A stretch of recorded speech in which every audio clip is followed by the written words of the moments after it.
y tu guía. Bendito seas por siempre. Amén. Tomen asiento, yo no sé qué bendición que el Señor nos permita venir, ¿verdad?, a compartir su palabra aquí a la casa, a su casa, ¿verdad? Y vamos a continuar en Efesios 3. Ustedes saben que hicimos capítulo 1, capítulo 2. La única diferencia hoy es de que el capítulo 3, va a haber 2 mensajes del capítulo 3. Ahora va a ser del 1 al 13. Entonces, lo vamos a leer. Pero antes de leerlo le voy a decir, para que ponga atención, que hay un par de curiosidades. Va a ver que hay palabras que se están repitiendo ahí en esos 13 versículos. Una de las palabras que es muy misteriosa, que es muy oculta y que realmente no sabemos bien el significado, es la palabra misterio.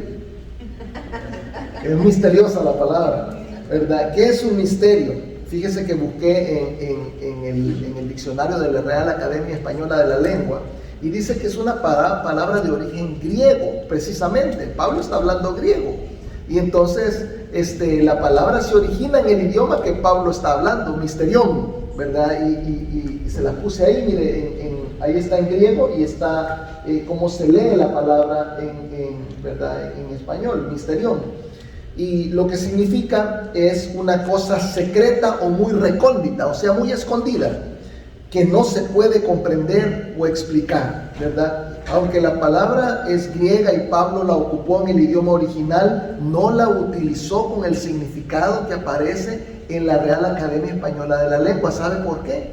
Porque el uso que Pablo le está dando es diferente al uso que nosotros le damos. Para nosotros un misterio es algo desconocido, pero algo que podemos llegar a conocer si nosotros metemos la nariz, ¿verdad?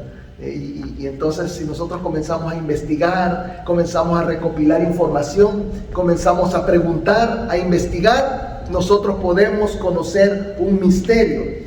Pero cuando Dios te pone un misterio enfrente, ese sí es un misterio, porque no hay manera de descubrirlo. Si el Señor no quiere que descubras algo, no lo vas a descubrir. Hay personas que, ¿verdad?, por arrogancia se han aventurado a tratar de encontrar cosas que describe la Biblia, pero no lo hacen con el ánimo de comprobar a Dios, sino con el ánimo de desprobarlo. Y entonces Dios a veces les da sorpresas, porque en el ánimo de probar que Dios no existe, se topan con que Dios, ¿verdad?, sí es cierto lo que la palabra ha mostrado. Bien interesante. Pero le voy a explicar cómo es. Fíjese, el misterio del que Pablo habla, sí era un misterio, porque era una cosa que Dios había hecho. Y fíjese, a Dios vino a placerle que nosotros conociéramos el misterio, pero en un tiempo designado. O sea, Él estableció un momento en que el misterio se viniera a descubrirse. Y yo le voy a explicar cómo es la cosa. La historia humana comienza a ser descrita en la Biblia desde Génesis, ¿verdad? De Génesis. Y comenzamos a ver el surgimiento de una nación, porque eso es lo que comienza a describir Génesis, el nacimiento de una nación. ¿Qué nación es esa? Israel. Y entonces nos damos cuenta que todo el Antiguo Testamento es prácticamente la historia de ese pueblo. Desde Génesis hasta Malaquías nos damos cuenta que toda esa porción de la Biblia ha sido escrita ¿para quién? Para Israel. O sea, es acerca del nacimiento de Israel y es para Israel. Y entonces fíjate, ¿fue escrito para qué? Para registrar promesas, porque se van dando cuenta que desde el principio, desde Génesis, Dios comienza a prometer cosas. Y entonces comienza a registrar esas promesas para que en algún momento se vea el cumplimiento de esas promesas. ¿Y a quién son esas promesas? A Israel. Yo veo que eso ahora se andan con filo. Fíjense, una vez que se comienzan a cumplir todas esas profecías y todas esas promesas, ¿Para quién se cumplieron? Para Israel. Ahí está. Y entonces, pero fíjese lo que sucede, que Israel rechaza a su Mesías. O sea, fíjese bien que las promesas y las profecías eran para Israel solamente, ¿verdad? Y yo quiero que cuando tú leas ahorita lo que es Efesios, te des cuenta de que fue escrito, ¿verdad? Lo que anteriormente fue escrito, lo que está diciendo Pablo es lo que se escribió antes era para judíos. Y por ejemplo, nosotros vemos en Isaías 53, nosotros esta porción la conocemos como el siervo sufriente. Y lo vamos a leer un pedacito, Isaías 53 del 1 al 12, no tienen que ponerse de pie. Fíjese, se lo voy a leer a usted, dice: ¿quién ha creído nuestro anuncio? ¿Y sobre quién se ha manifestado el brazo de Jehová? Ahí se van a dar cuenta que comienza a hablar de un Mesías para Israel. Y ustedes van a comenzar a ver a Jesús, porque Jesús es el Mesías para Israel, pero no es el Mesías para ustedes, porque no es eso lo que está diciendo. Las promesas fueron para Israel, y las promesas, eso es todo lo que el Señor quiso revelar hasta ese momento. O sea, no le estoy diciendo que Jesús no era para usted. Lo que le estoy diciendo es que el Señor no lo estaba diciendo, no lo estaba revelando, que Él estaba diciendo que las promesas eran únicamente para el pueblo de Israel, y toda la gente estaba esperando a ese Mesías para Israel, no para nadie más, no para el mundo, para Israel. Y fíjate, dice: ¿quién ha creído nuestro anuncio? ¿Sobre quién se ha manifestado el brazo de Jehová? Subirá cual renuevo delante de él, y como raíz de tierra seca, no hay parecer en él, ni hermosura. Le veremos, mas sin atractivo para que le deseemos. O sea, algunas personas pintan al Señor Jesús como lindo, pero Isaías está diciendo de que era una persona común y corriente, que no era guapo. Eso es lo que está diciendo. Despreciado y desechado entre los hombres, varón de dolores, experimentado en quebranto, y como que escondimos de él el rostro. Fue menospreciado y no lo estimamos. Cuando fue menospreciado y no lo estimamos, nosotros que somos gentiles estamos pensando en la gente que rechazó a Cristo. No, el que está hablando es un israelita, y está hablando de que el pueblo de Israel rechazó a ese Mesías. Y fíjese, dice: ciertamente llevó él nuestras enfermedades y sufrió nuestros dolores, y nosotros le tuvimos por azotado, por herido de Dios y abatido. Mas él herido fue por nuestras rebeliones, molido por nuestros pecados. El castigo de nuestra paz fue sobre él, y por su llaga fuimos nosotros curados. Todos nosotros nos descarriamos como ovejas, cada cual se apartó por su camino, mas Jehová cargó en él el pecado de todos nosotros. ¿Pero por qué? Porque él era, ¿verdad?, para Israel. Angustiado él y afligido, no abrió su boca.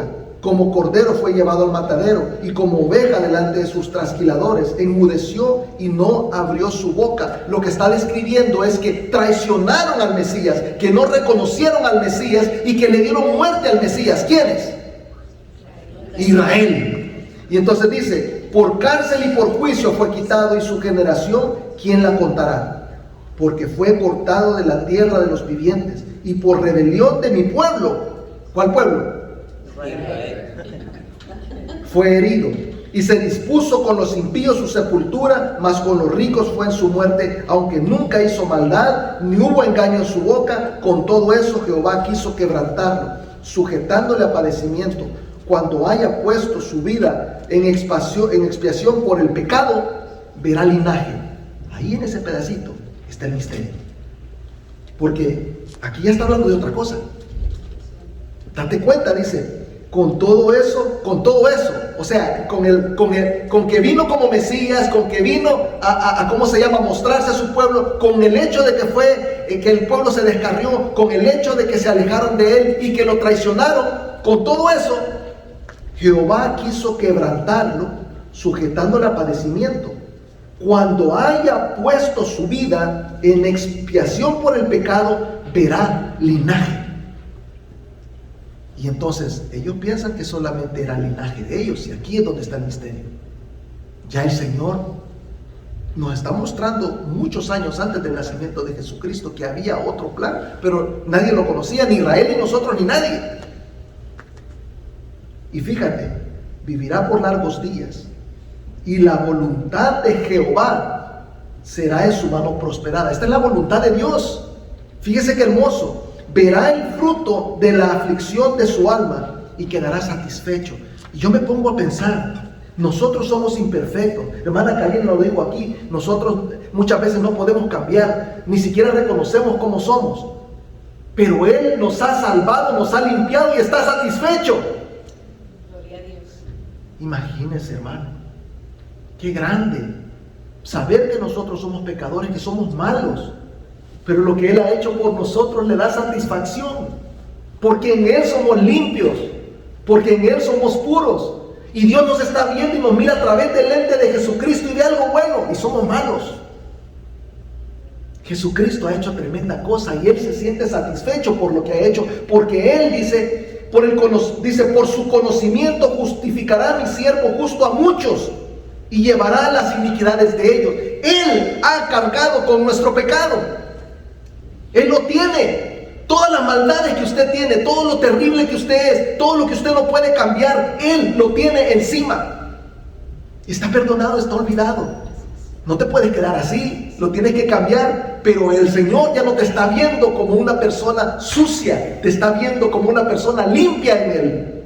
Fíjate qué lindo. Por tanto yo lo daré en parte con los grandes, con los fuertes repartirá despojos, por cuanto derramó su vida hasta la muerte y fue contado con los pecadores, habiendo Él llevado el pecado de muchos y orado por los transgresores.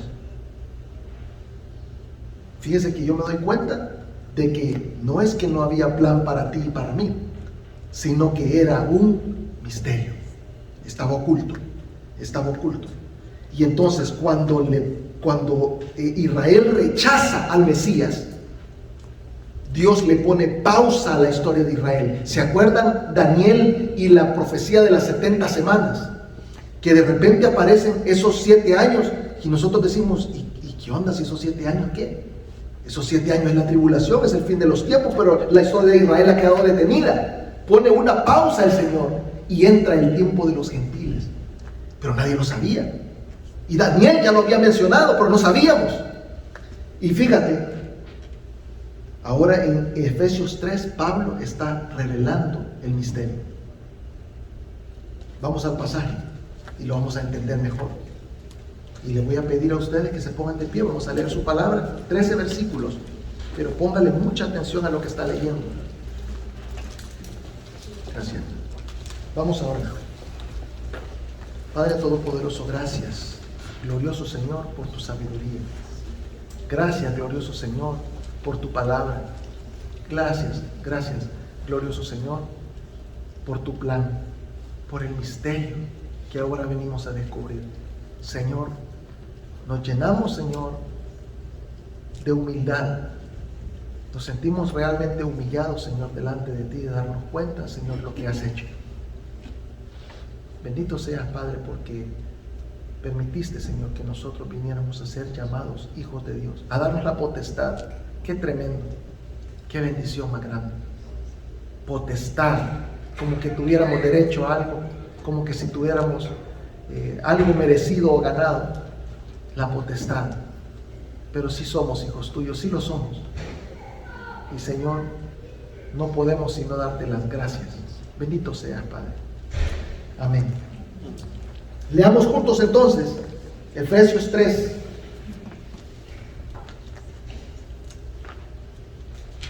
Del 1 al 13. Por esta causa yo, Pablo, prisionero de Cristo Jesús, por vosotros los gentiles. Y es que habéis oído de la revelación de la gracia de Dios que me fue dada para con vosotros. Que por revelación me fue declarado el misterio, como antes lo he escrito brevemente. Leyéndolo, cuál podéis entender cuál sea mi conocimiento del misterio de Cristo. Misterio que en otras generaciones no se dio a conocer a los hijos de los hombres, como ahora es revelado a los santos apóstoles y profetas por el Espíritu, que los gentiles son coherederos y miembros del cuerpo de Cristo, partícipe de la promesa de Cristo Jesús por medio del Evangelio, del cual yo fui hecho ministro por el don de la gracia de Dios que me ha sido dado según la operación de su poder. a mí, que soy menos que el más pequeño de todos los santos, me fue dada esta gracia de anunciar entre los gentiles el Evangelio de la sabe riqueza de Cristo, Y de aclarar a todos cuál sea la dispensación del misterio escondido desde los siglos en Dios que creó todas las cosas, para que la multiforme sabiduría de Dios sea ahora dada a conocer por medio de la iglesia a los principados y potestades en los lugares celestiales, conforme al propósito eterno que hizo en Cristo Jesús nuestro Señor, en quien tenemos seguridad y acceso con confianza por medio de la fe en Él. Por lo cual pido que no desmayéis a causa de mis tribulaciones por vosotros, las cuales son vuestra gloria. Bendito sea el Señor por esta palabra tremenda que nos está dando el día de hoy. Tomen asiento. El versículo 1, Pablo da a conocer el ministerio que es dirigido a los gentiles. No el misterio, sino el ministerio. ¿Qué es ministerio? El ministerio de alguien es el trabajo, la obra que alguien realiza para Dios. Ustedes ven a los que están aquí arriba tocando instrumentos, ustedes ven a mi hermana que está allá atrás en la media, ustedes ven a las hermanas que dan clase en todos lugares, ustedes ven al que prepara el café, al que anda jalando sillas, al que anda poniendo mesas, al que anda sacando el rótulo. Todos tenemos un ministerio para Dios y todos debemos de tener un ministerio para Dios. Esa es la obra, el trabajo que cada uno hace para Dios.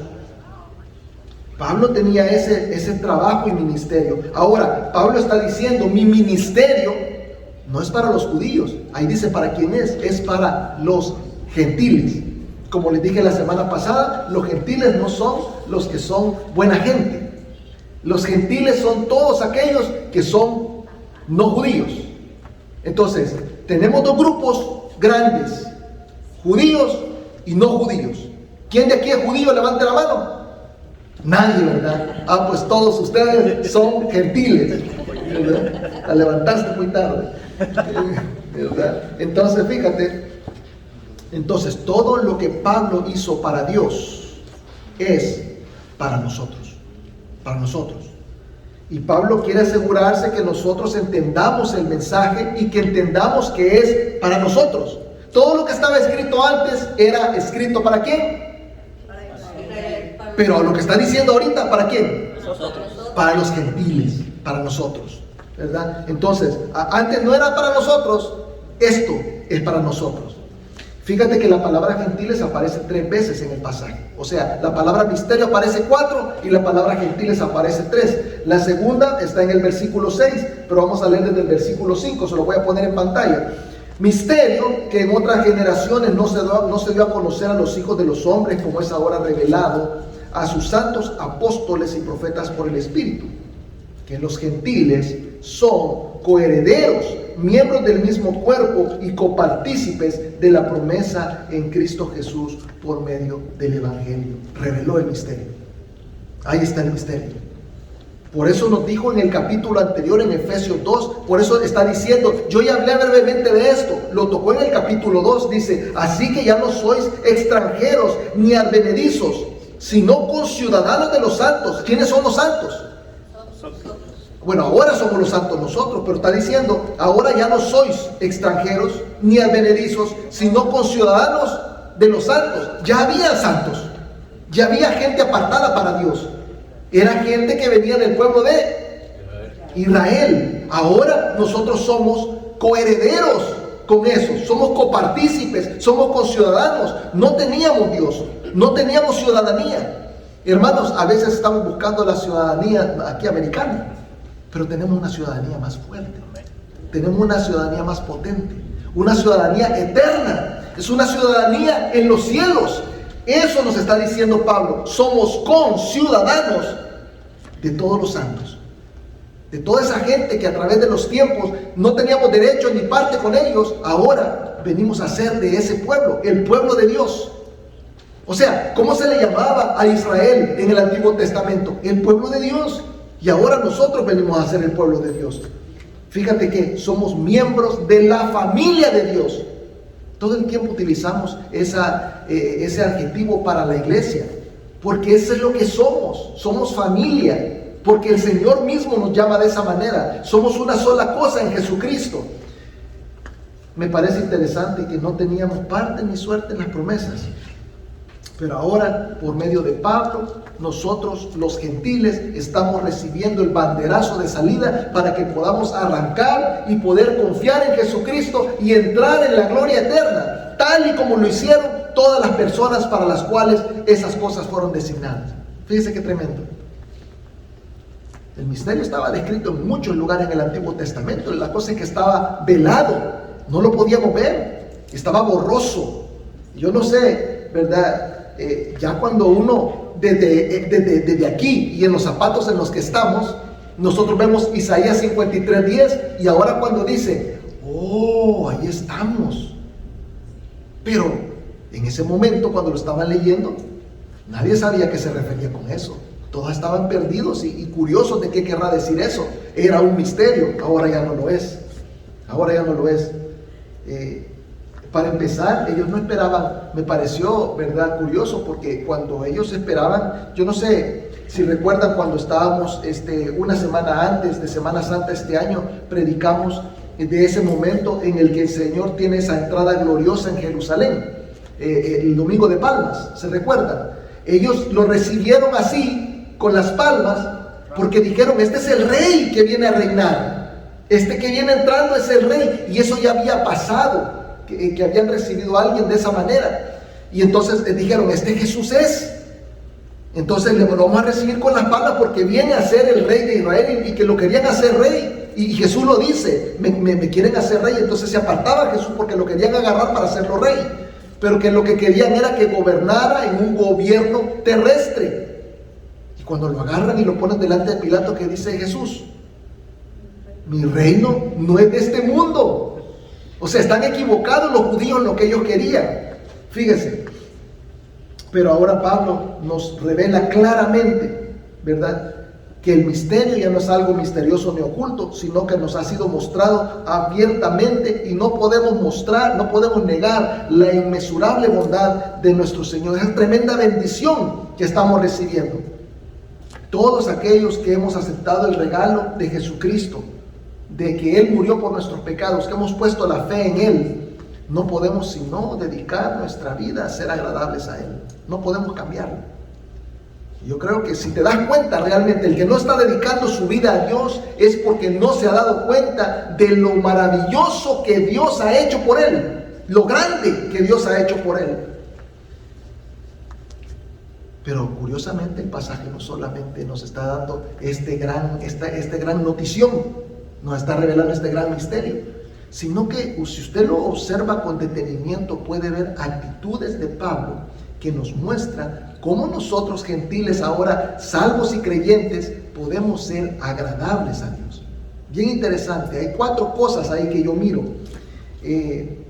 Fíjate que Pablo, yo no sé si se dieron cuenta que en medio de la semana les mandé esa caricatura que decía ser imitador de Cristo.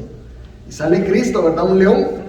Sale Pablo, ¿verdad? Un león menos ya caricaturizado, pero un poco similar, ¿verdad? Y nosotros, ¿verdad?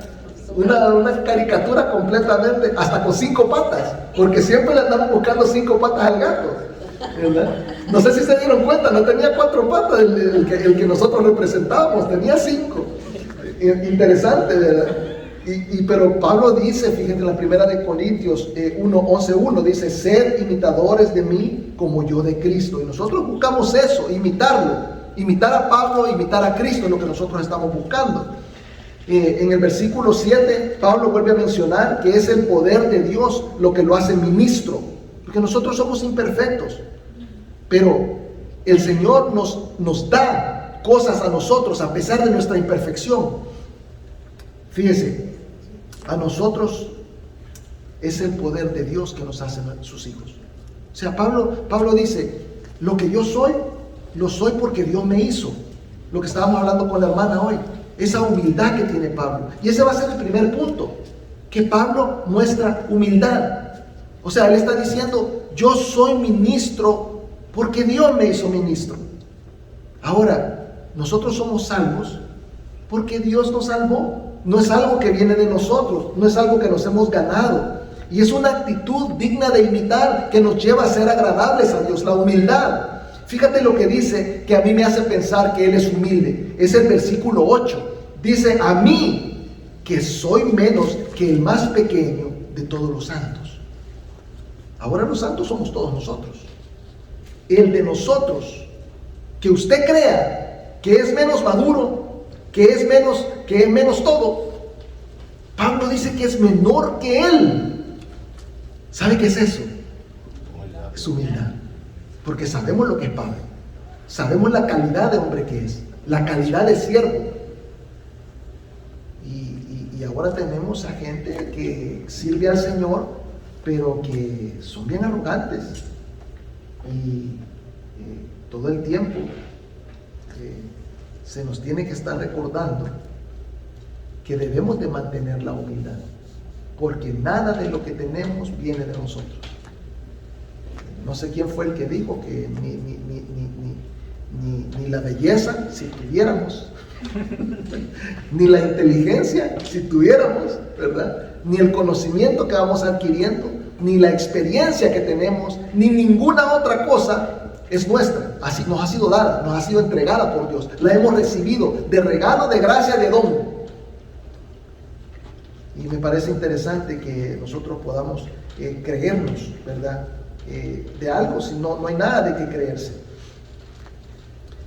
Muchas veces nos creemos que ese título de ser hijos de Dios es algo que nos autoriza a nosotros para enajenar al mundo, para ver al mundo como basura. No, es que esos son mundanos, son basura. Si nosotros venimos de la basura, a mí me sacó de un bote el Señor, la verdad. Y yo no le miento a nadie, ¿verdad? A mí me ha sacado del basurero. Somos basura que el Señor nos ha permitido conocerle. Ahora, toda la basura que está allá afuera, el Señor quiere salvarla, porque la semana pasada hablamos de que Él no deja que la basura podrida, ahí el Señor es el primero que recicla. Él sí recicla, es bueno para reciclar. Agarra lo que no sirve y lo vuelve algo hermoso delante del Señor. Así que, hermanos, no imiten al mundo, ¿verdad? Porque yo sé que el mundo está haciendo cosas indebidas. No imiten al mundo, pero no se aíslen del mundo, porque no es eso lo que hemos mandado a hacer. Ser santo y apartado para Dios no quiere decir de que vamos a estar escondidos del mundo. Lo que quiere decir es que no vamos a hacer lo que el mundo hace. De repente vamos a fiestas y vemos que hay fiestas donde no se puede evitar. Yo he ido a fiestas donde están tomando y te ofrecen. Entonces llegan, mire, porque la gente es amable, ¿verdad? Y ellos así celebran. Y te llegan a ofrecer una cerveza. Dicen, no, una agüita, por favor. Hasta se mira mal uno, ¿verdad? Porque te ofrecen la cerveza y tú le dices, no, una agüita, por favor. Pero se dan cuenta, comienzan a observar, por algo no toma. ¿Por qué será que no toma?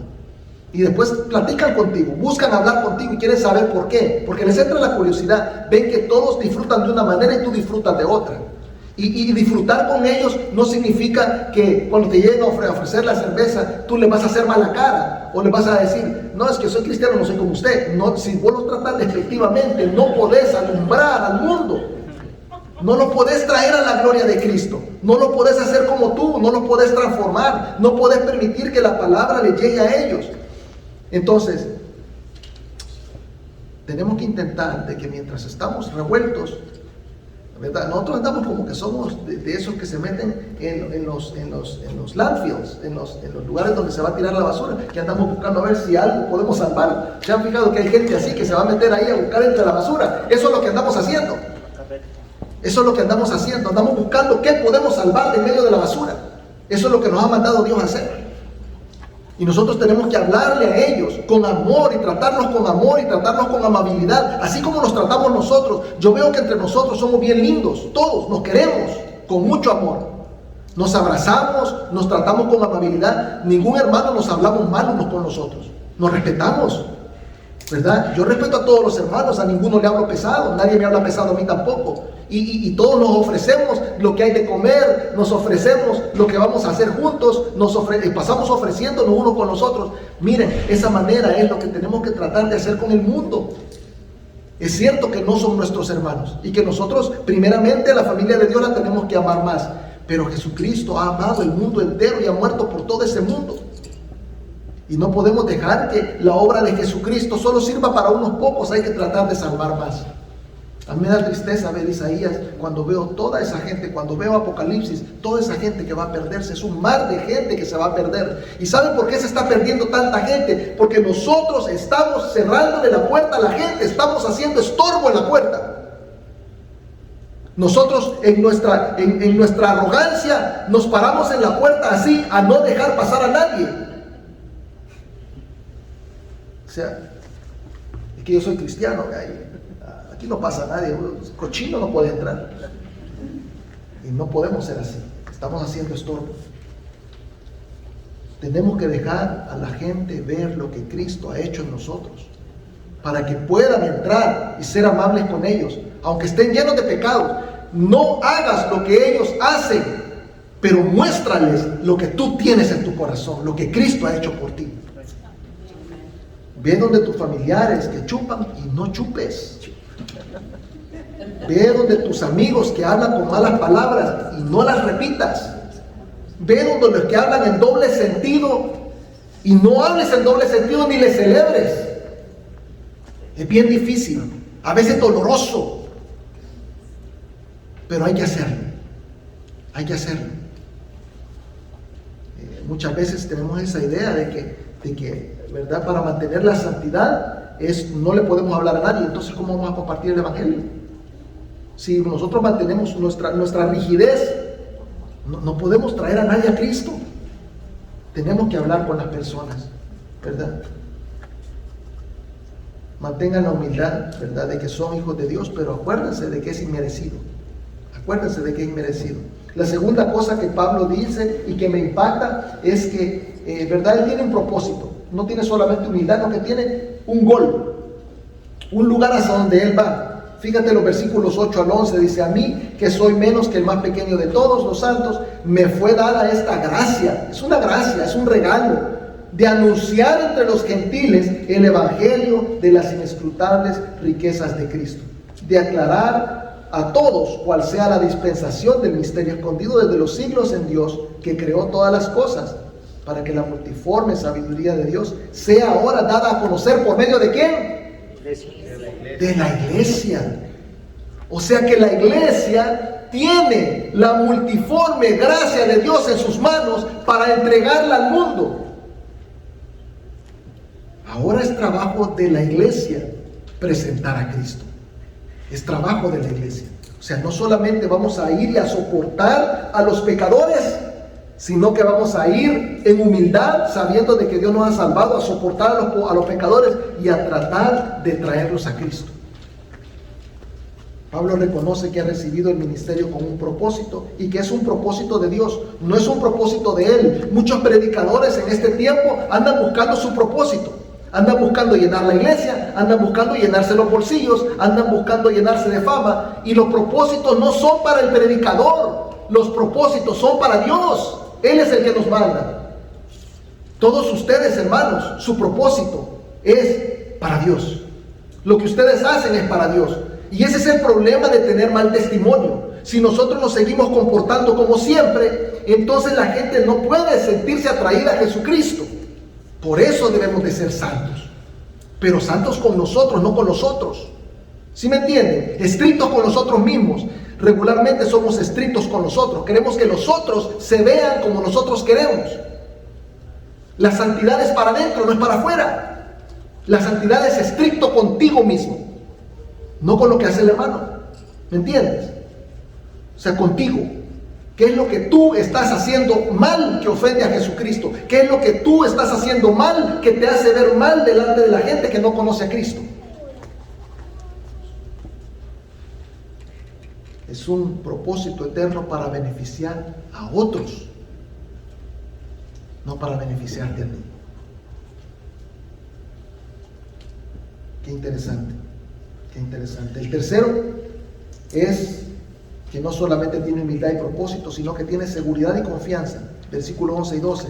Conforme al propósito eterno que hizo en Cristo Jesús nuestro Señor, en quien tenemos seguridad y acceso ¿con qué? Con confianza, por medio de la fe en Él. No hay miedo en el que está en Cristo. No hay temor. Sabe que tenemos acceso a Cristo. Pablo está seguro y nosotros debemos de estar seguros. Fíjese que hemos estado viendo los viernes de oración que hay maneras en que los cristianos podemos estorbar la oración.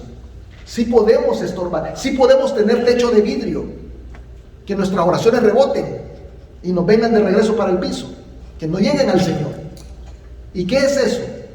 Es que nosotros tengamos pecado, actitudes, que tratemos mal a nuestro esposo, que tratemos mal a nuestra esposa.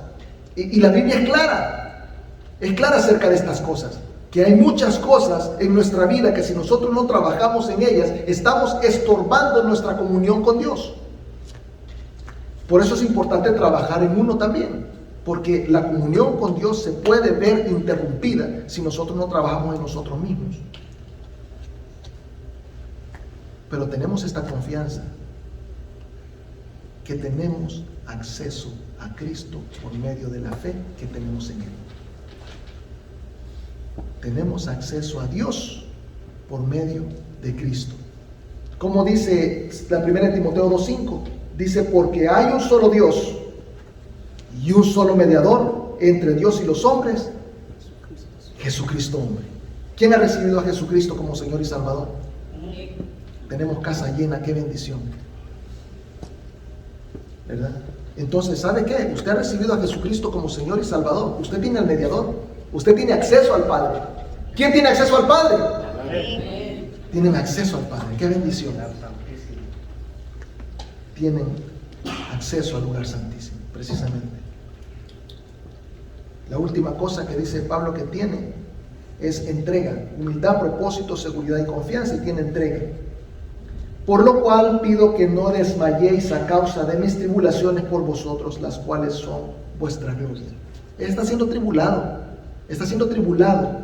Pero dice, ustedes dicen, mira todo lo que le está pasando a Pablo. Pablo, ¿cómo se esfuerza? ¿Para qué sigo a Cristo? Si estoy viendo que el que se esfuerza, mira cómo está cayendo, preso. ¿Para qué hago lo que hace Pablo? ¿Verdad? Está diciendo Pablo que sea imitador de él y él está preso. Que sea imitador de él y le están dando de palos todo el tiempo. Ahí anda perseguido, afligido, ahí lo puso en su carta, que está siendo perseguido, afligido, que hablan mal de los hermanos, que hablan mal de los de afuera, que lo tratan mal. Y entonces, ¿yo para qué quiero seguir a Pablo? Voy a andar en eso. Y Pablo dice, no desmayéis a causa de mis tribulaciones, porque mis tribulaciones son vuestra gloria. Uy, qué cosa más rara. ¿Qué es lo que está diciendo Pablo? Que lo que le pasa a él es la gloria de nosotros. Fíjese que los comentaristas dicen algo interesante acerca de este versículo en particular, el número 13. Dice de que está escrito en una forma gramatical que indica que no es solamente para la gente que lo leyó en ese momento, que es algo continuo. Está hablando de las personas que lo van a leer en el futuro. No al que va dirigido únicamente, sino a todo el que lo venga a leer en algún momento. ¡Qué interesante! Porque usted y yo lo estamos leyendo en este momento. Y Pablo nos está diciendo eso. Es un mensaje para toda la iglesia. ¿Por qué los sufrimientos de Pablo son para nuestra gloria? ¿Por qué? Porque Pablo está abriendo la puerta a la salvación para todos los gentiles. Y la verdad, hermanos, nosotros estamos sentados en gloria con Jesucristo. Les dije la semana pasada que el Señor está fuera del tiempo, que Él no solamente nos mira en el momento que nos salvó, nos mira en el momento que estamos ahora, sino que nos mira en el futuro. Y Él dice, ustedes ya están en gloria. Y Pablo dice, mis sufrimientos son la gloria de ustedes. ¿Por qué? Porque nosotros venimos a escuchar lo que Pablo dice y está revelando el misterio. Nosotros ponemos la fe en Jesucristo y ¡pum! En gloria. Pablo no es una víctima, hermanos. Yo no sé si notó cómo comenzó el capítulo 3. Fíjese cómo dice el principio, el número 1. Por esta causa yo, Pablo, prisionero de Cristo Jesús, por vosotros los gentiles. Pero miren cómo está diciendo. Él no es prisionero de Roma. Él no es prisionero de las circunstancias. Él no es prisionero de los que se enojaron porque estaba compartiendo la palabra y no la quisieron escuchar y lo metieron preso. Él está prisionero de Cristo Jesús por nosotros los gentiles. Y a mí me pareció muy interesante, porque Pablo no solamente tenía el Espíritu Santo, fíjate, ni tampoco solamente había permitido que el Espíritu Santo controlara su alma. ¿Se recuerdan lo que hablamos la semana pasada? Que el Espíritu Santo controla el alma. Pero Karina dijo algo bien interesante cuando yo le pregunté, ¿dónde está dominando el Espíritu Santo? Ella dijo, todo. A Pablo sí. También a nosotros no. Pero a Pablo sí. Porque Pablo estaba permitiendo que no solamente el Espíritu Santo controlara su alma, como es normal que suceda, sino que estaba permitiendo que controlara su misma vida. Estaba permitiendo que controlara también su cuerpo. Todo él estaba completamente entregado al Espíritu. Y hermano, yo le quiero decir una cosa, eso es posible. Podemos entregarnos completamente al Señor. Completamente. O sea, estaba bien la opinión de ella. Porque puede llegar un momento en el que el Espíritu te controle completamente. ¿Estamos ahí? No. Pero podemos estar ahí, sí. Pablo estaba. Y fíjate, cuando pasa eso, te das cuenta que el que está en control de todo no eres tú. El que está en control de todo es Dios. Nos gusta decir que somos de Cristo, pero muchas veces traicionamos nuestra misma creencia con la manera con que nos expresamos o describimos nuestras tribulaciones. Pareciera que la tribulación y nuestro problema es más grande que el poder de Cristo. Dense cuenta cómo hablamos muchas veces. Pablo estaba en la cárcel porque era prisionero de Cristo. Él era prisionero de Cristo. No porque Satanás estaba en contra de él, no porque Roma, ¿verdad?, estaba en contra de él, no porque, ¿verdad?, era una víctima, sino que porque Jesucristo lo tenía ahí. Jesucristo lo había puesto ahí. En medio de la tribulación debemos de reconocer que Jesucristo tenía el control. Fíjate, hermano, que lo que estamos viendo ahorita son las cartas de la cárcel, ¿verdad? Comenzamos con Filemón, estamos en Efesios, son 4. Y ¿sabes qué? Pablo tuvo el tiempo de pensar mientras estuvo en la cárcel. Porque Pablo estuvo en la cárcel, estamos leyendo esta joya. Esa no es la intención de Satanás, no es la intención de Roma.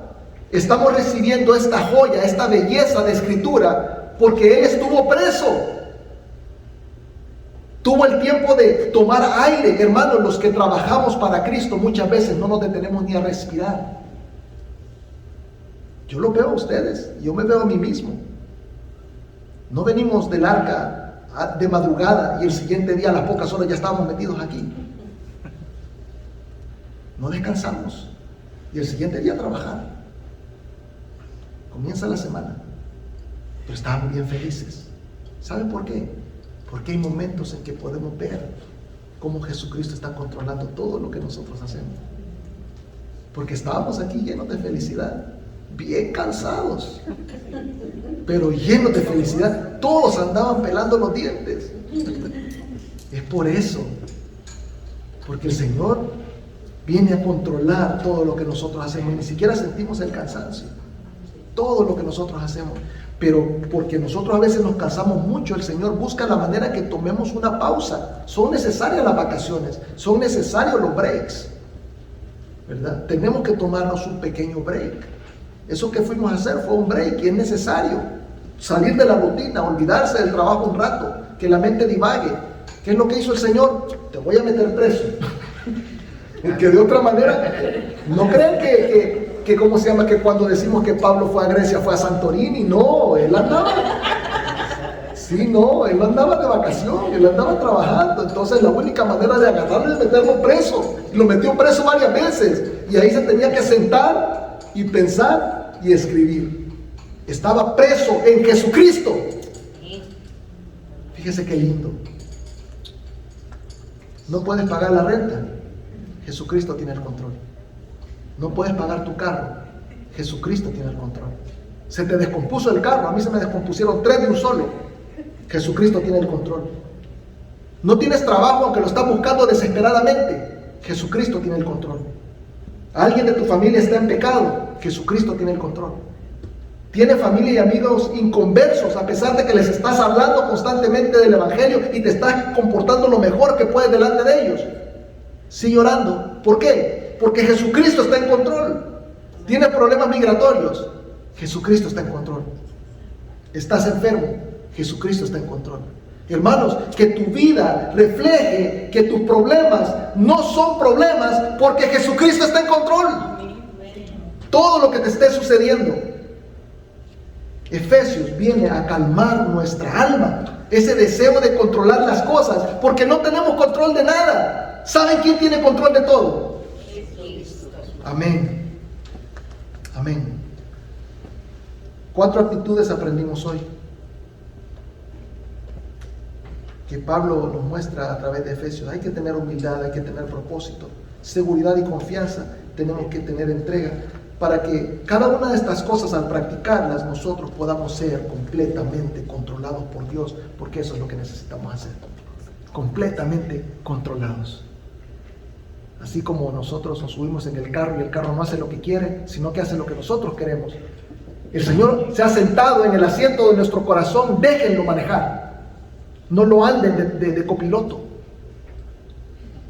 Déjenlo que Él maneje, porque Él es el que debe tener el control. Vamos a orar. Padre Todopoderoso, gracias. Bendito sea, Señor, porque nos está enseñando a soltar el timón. Nos está enseñando a dejar ir de nuestro carácter, porque nosotros creemos que podemos hacer las cosas mejor que Dios y mejor que Cristo. Pero Padre, qué mal estamos pensando. Padre, que descansemos y tengamos paz en la salvación que nos has dado, no solamente para la eternidad, sino que para que en este momento en el que estamos viviendo podemos entregarte completamente el control de nuestra vida, completamente el control de todas las situaciones. Que nosotros oremos constantemente para que tú seas el que está guiando todo lo que nosotros hacemos. Bendito sea, Señor, por permitirnos ver estas cosas maravillosas. En Cristo Jesús te damos gracias. Padre, te pido que controles completamente cada uno de mis hermanos. Y los que estamos aquí, que nos mantengamos unidos, amándonos unos con otros, que se pueda ver, Señor, que eres tú el que gobierna nuestros corazones. Bendito sea por siempre. Amén.